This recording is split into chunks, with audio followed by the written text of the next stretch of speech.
Recognize the gentleman from Virginia, Mr. Cline, for 5 minutes.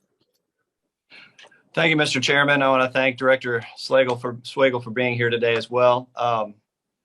Despite the last update of inflation being 8.3%, CBO's new economic baseline projects a rate of only 5.1% in this quarter. I think everyone would prefer if inflation really were only 5.1%. Obviously, however, CBO is underestimating the level of inflation. We all know that the assessment of our fiscal future is sensitive to inflation. You have inflation going down over the next year quite a bit.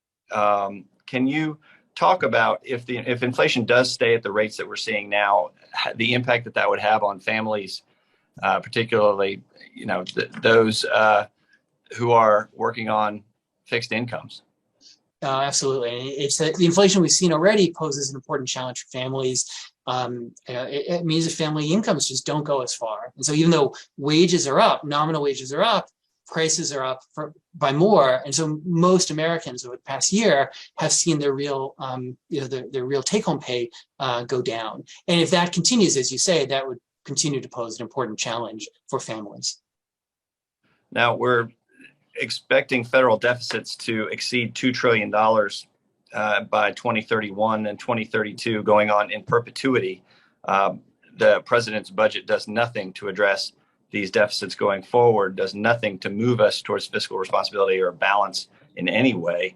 And this represents a huge crowding out of private investment and economic growth. How would you say that these recurring deficits are going to impact the fiscal futures for American families as well? Oh, it's through the mechanism that you highlight is an important one.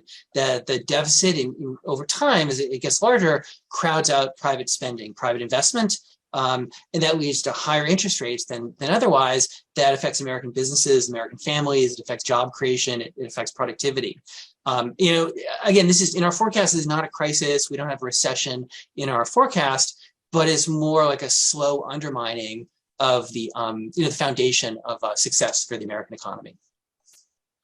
And CBO is also expecting the Fed to reduce its holdings of federal debt by roughly $2 trillion over the next 3 years. This would also contribute to that crowding out of private investment. The last time the Fed promised to reduce its holding of federal debt, it only offloaded about $750 billion, leaving its assets 300% larger than before the 2008 financial crisis. Do you really think that the Fed will reduce its assets by this much and stop facilitating massive federal deficits? So in our economic forecast, we have the Fed, as you said, reducing its asset holdings. Essentially, it's going from quantitative easing to quantitative tightening, and that is pushing up long-term interest rates. And that's by design. The Fed is trying to reduce demand in the economy to reduce inflationary pressures.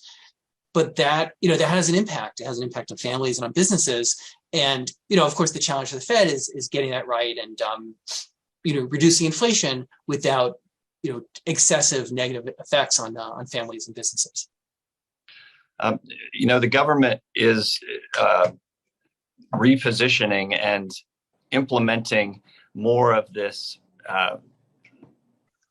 pseudo-socialist ideology that the current administration and the current congressional leadership is promoting.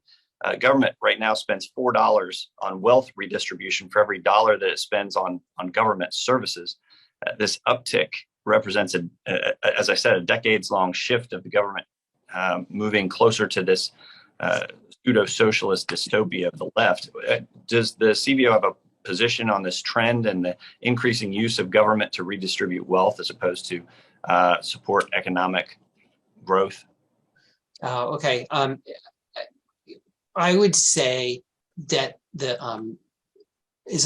transfers that you're pointing to are part of the fiscal challenge. That as we go out further, right, we have debt to GDP going to 110% by the end of the 10-year window to 185% out in 30 years, and that is driven overwhelmingly by mandatory spending, by Social Security and Medicare. And of course, CBO doesn't have a position on what the right spending is, how much or for what, but it's just the budget arithmetic that the fiscal challenge is being driven by mandatory spending. And does budget do anything to address this increase in mandatory spending?